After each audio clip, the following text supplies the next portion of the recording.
Hello friends, कैसे हैं आप सब। आई होप कि अच्छे ही होंगे। मैं आशीष पांडे स्वागत करता हूं आप सभी का आपके अपने यूट्यूब चैनल स्टडी विद आशु में। आज के वीडियो में हम लोग देखने वाले हैं बहुत ही इंपॉर्टेंट टॉपिक जो कोरोना से जुड़ा हुआ है।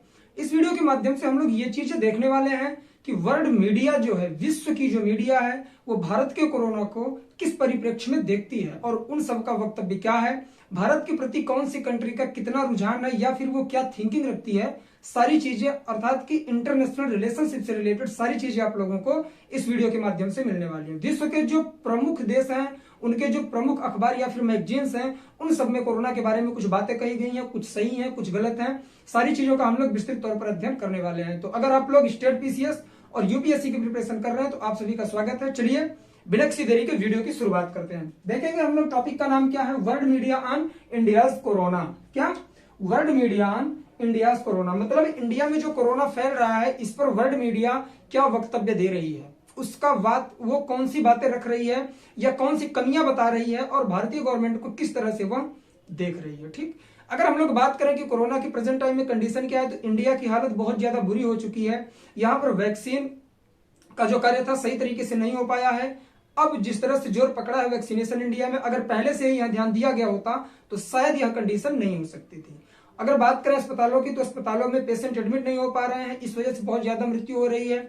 उनको बेड नहीं मिल पा रहा है, ऑक्सीजन की कमी है, बहुत सारी प्रॉब्लम्स हैं जिसको इंडिया झेल रहा है। उम्मीद करता हूं कि आप सब सही तरीके से रह रहे होंगे, मास्क और 2 गज की दूरी बनाए हुए होंगे। ठीक है, चलिए हम लोग इसी तरह से देश में योगदान दे सकते हैं। आइए बात करते हैं। सबसे पहले अगर हम लोग देखें कि सबसे ज्यादा कटाक्ष किसने किया है, तो वह ऑस्ट्रेलिया की मीडिया है। उसने क्या किया है, सबसे पहले ऑस्ट्रेलिया का एक मैगजीन ऑस्ट्रेलिया की आती है, ऑस्ट्रेलियन फाइनेंशियल रिव्यू। कौन सी? ऑस्ट्रेलियन फाइनेंशियल रिव्यू करके एक मैगजीन आती है। उसने क्या किया है कि एक गिरा हुआ हाथी बनाया, एक कार्टून उसने बनाया। एक गिरा हुआ हाथी है और उस पर एक कार्टून माननीय प्रधानमंत्री नरेंद्र मोदी जी के रूप में उसने कार्टून बनाया है और उस हाथी पर बिठाया है और हाथी के सूंड पर, मतलब अर्थात उसके मस्तक पर उसने इंडिया का मैप बना दिया है।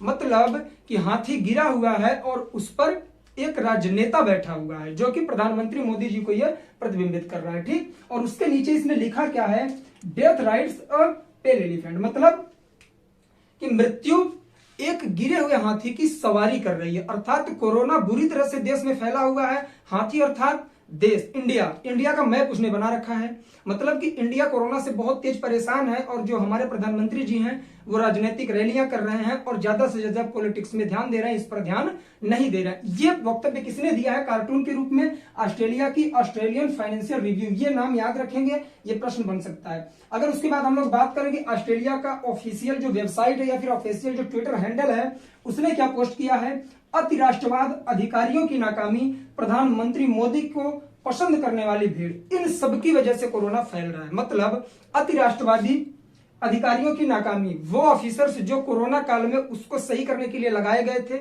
या फिर पेंडेमिक को कैसे सॉल्व किया जाए या इससे दूरी कैसे बनाई जाए, इस तरह से मतलब पूरा सोल्यूशन निकालने के लिए जो टीम बनाई गई थी, उनकी नाकामी के तहत और प्रधानमंत्री मोदी जी को पसंद करने वाली भीड़, अर्थात जो रैलियां हो रही है सामने से नहीं, लेकिन यही बोल रहा है कि उनको पसंद करने वाली जो भीड़ है, अर्थात जो चुनावी रैलियां हो रही हैं, उसकी वजह से बहुत ज्यादा कोरोना फैल रहा है। ये सारी चीजें किसने कहा?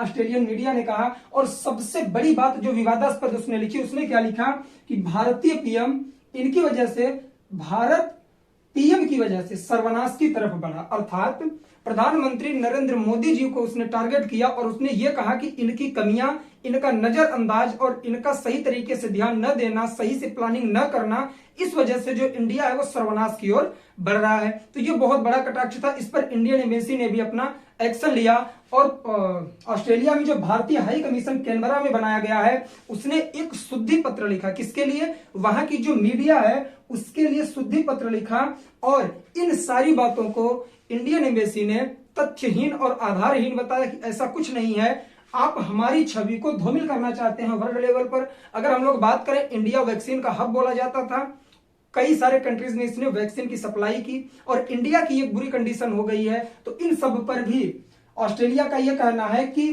पीएम की वजह से सर्वनाश की तरफ बढ़ रहा है। तो ये कटाक्ष डायरेक्ट नहीं करना चाहिए था प्रधानमंत्री नरेंद्र मोदी जी के ऊपर। ठीक है, तो इस वजह से एम्बेसी के द्वारा भी एक्शन लिया गया है और कानूनी कार्यवाही की जाएगी। शुद्धि पत्र दे दिया गया कि आप अपने समाचार पत्र को सुधारें या मैगजीन को सुधारें। चलिए, सेकंड नाम पर आता है किसका?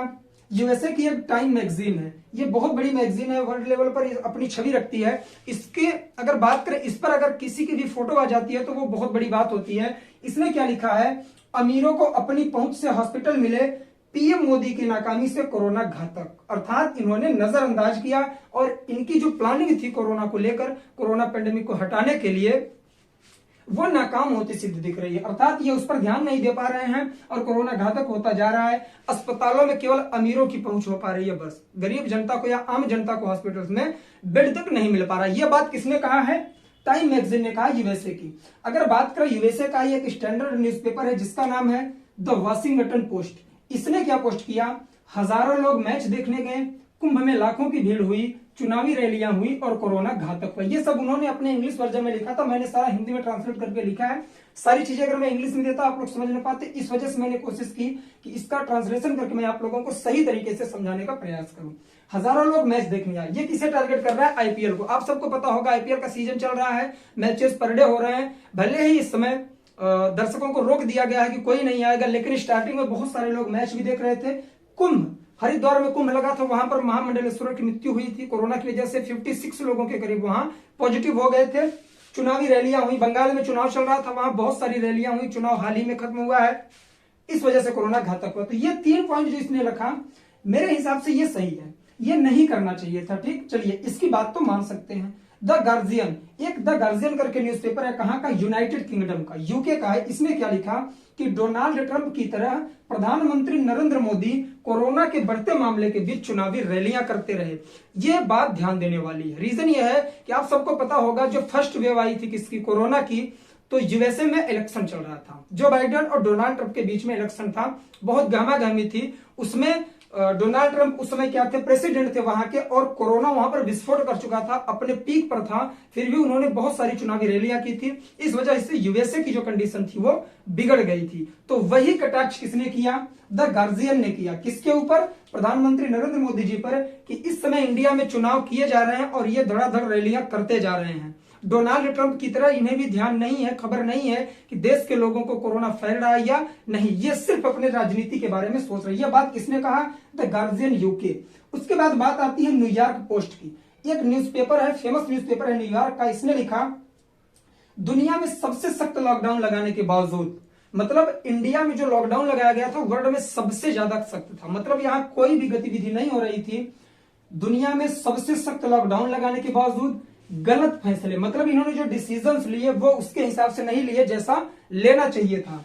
पहले से कोई तैयारी न करने, अर्थात जो प्लानिंग की जाती है, जैसे कि फर्स्ट वेव आई थी, ये बात मैं भी मानूंगा, जैसे फर्स्ट वेव आई थी उसमें बहुत सारे लोग संक्रमित हुए, धीरे धीरे उसमें सुधार होने लगा, तो क्या हुआ कि सरकार भी लापरवाह हो गई, हम आप भी लापरवाह हो गए। ठीक, मास्क तक लगाने में हम लोग हिचकिची करते थे। ठीक है, तो क्या हुआ, इस वजह से जब लापरवाहियां हुई, बहुत सारी ऐसी चीजें हुई जिस वजह से कोरोना फैला। शादियों में लोग ज्यादा से ज्यादा मात्रा में इकट्ठा होने लगे, बसों में भीड़ होने लगी, सारी चीजें इतनी तेज से गतिविधि हुई कि कोरोना को कोई अगर बात करें कि सीरियस लिया ही नहीं, एकदम नॉर्मल तरीके से ले लिया उसे। इस वजह से, लापरवाही की वजह से कोरोना से विजय पाने में असफल हुआ भारत। अर्थात जिस तरह से लॉकडाउन लगाया गया था, उम्मीद की जा रही थी पूरे वर्ल्ड में कि इंडिया सबसे पहले रिकवर करेगा, और ये हो भी रहा था। बट हुआ क्या, जब इसमें लापरवाही बरती गई तो ये पूरी तरह से अपना घेराव कर लिया और बहुत सारे लोगों को संक्रमित कर दिया। ठीक, बीबीसी न्यूज क्या कहता है कि भारतीय अस्पतालों में ज्यादा भीड़ लगी हुई है। ये बात सच है,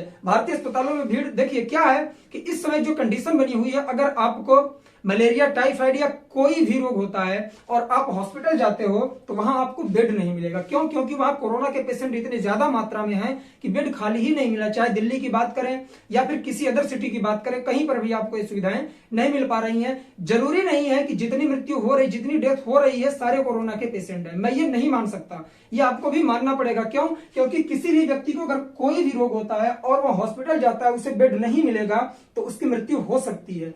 जरूरी नहीं है कि उसकी मृत्यु कोरोना से ही हुई, लेकिन यह काउंट उसी में किया जा रहा है। तो ये सारा जो वक्तव्य था सारे वर्ल्ड की मीडिया का था, इसमें आपको कहीं से भी प्लस पॉइंट नजर नहीं आएगा। सिर्फ एक की बजाय न्यूयॉर्क पोस्ट ने एक चीज पर बात किया है कि दुनिया में सबसे सख्त लॉकडाउन लगाने के बावजूद इंडिया सफल नहीं हो पाया। उसके कहने का आशय यह है कि अगर इंडिया में जैसे लॉकडाउन लगाया गया था, जैसे सख्ती बरती जा रही थी स्टार्टिंग में फर्स्ट वेव में, अगर उसी तरह से इस बार भी बरती जाती तो शायद ऐसी कंडीशन इंडिया में न क्रिएट हो पाती। तो ये सारी चीजें थी। अगर हम लोग बात करें ऑस्ट्रेलिया की, तो ऑस्ट्रेलिया के खिलाफ हाई कमीशन रिएक्टिव हो गया है और उसे नोटिस जारी कर रहा है कि आप ये अपनी गलतियों को सुधारिए, शुद्धि पत्र डाल रहा है। क्यों? क्योंकि आपने जो ये आरोप लगाए हैं वो तथ्यहीन है, इनका कोई आधार नहीं है, आप हमारी छवि को धूमिल करना चाहते हैं। तो इस वजह से ऑस्ट्रेलिया वाले न्यूज को आप लोगों को ज्यादा ध्यान देना पड़ेगा। मैगजीन का नाम याद रखना पड़ेगा, ऑस्ट्रेलियन फाइनेंशियल रिव्यू। ठीक, उसके बाद टाइम मैगजीन ने क्या कहा यह आपको याद रखना पड़ेगा कि हॉस्पिटल में अमीर लोगों की पहुंच मिल रही है, ठीक है, और पीएम मोदी की नाकामी की वजह से किसी एक व्यक्ति पर दोषारोपण नहीं कर सकते हैं, ठीक है। ऐसा नहीं है कि सिर्फ उनकी कमी है, कमी हमारी और आपकी, हम आप बहुत ज्यादा लापरवाही बरत रहे हैं। रीजन यह है कि कोरोना को बहुत ही नॉर्मल तरीके में लेना स्टार्ट कर दिए हैं। जिस तरह से पहली वेव आई थी लोग डर गए थे इससे, और अब क्या हुआ, अब नॉर्मल हो गया, कहीं भी पेशेंट निकलता है लोग भी उससे भी मिलते हैं। ऐसा नहीं करना चाहिए और आपको सारे जो सजेशंस दिए गए उनका पालन करना चाहिए और सही तरीके से अगर हम आप अपने आप को बचाएंगे तो पूरा भारत देश बच सकता है। तो ये सारी बातें थी। वर्ल्ड की जो मीडिया है कहीं से कहीं तक इंडिया के फेवर में बात नहीं की गई है। रीजन ये है क्योंकि हमारी गलतियां हैं, हमने ऐसी गलतियां की हैं कि कोरोना पीक पर पहुंचने वाला है। पर डे ढेर सारे पेशेंट आ रहे हैं, संक्रमितों की संख्या बढ़ती जा रही है, रिकवर बहुत कम हो रहा है। वैक्सीनेशन की प्रक्रिया शुरू हुई है, उम्मीद करते हैं कि सही तरीके से वैक्सीनेशन होगा और हम लोग कोरोना से निजात पाएंगे। तो आज के लिए बस इतना ही। आई होप कि ये सारा मैटर आप लोगों को समझ में आएगा। और यहां से प्रश्न जो बन सकते हैं यूपीएससी के प्रीलिम्स में वो सिर्फ यही है कि कहां की मीडिया ने क्या बोला। एक वक्तव्य देगा और ये ऑप्शन में आपको मीडिया या फिर स्टैंडर्ड न्यूज़पेपर का नाम दे देगा। एग्जाम्पल पर the Washington post, the guardian, New York post, ये सारे आपको ऑप्शन में देगा और बोलेगा कि किसने क्या कहा था। तो आप लोगों को ये जो सेंटेंस है इन्हें सही तरीके से पढ़ना होगा और नोट्स भी बनाना पड़ेगा, ठीक है। मैगजीन्स के नाम याद रखना पड़ेगा और भारत का जो हाई कमीशन कैनबरा में है उसके बारे में भी आप लोगों को सही तरीके से पढ़ना पड़ेगा। तो चलिए आज के लिए बस इतना ही। आई होप कि ये वीडियो आप लोगों को पसंद आया होगा और बहुत ही इंफॉर्मेटिव चीजें आप लोगों को जानने के लिए मिली होंगी। तो इसी तरह प्यार बनाए रहिए, कमेंट करते रहिए, वीडियो को लाइक और शेयर करते रहिए। मिलेंगे नेक्स्ट वीडियो में, तब तक के लिए जय हिंद, जय भारत, बाय बाय।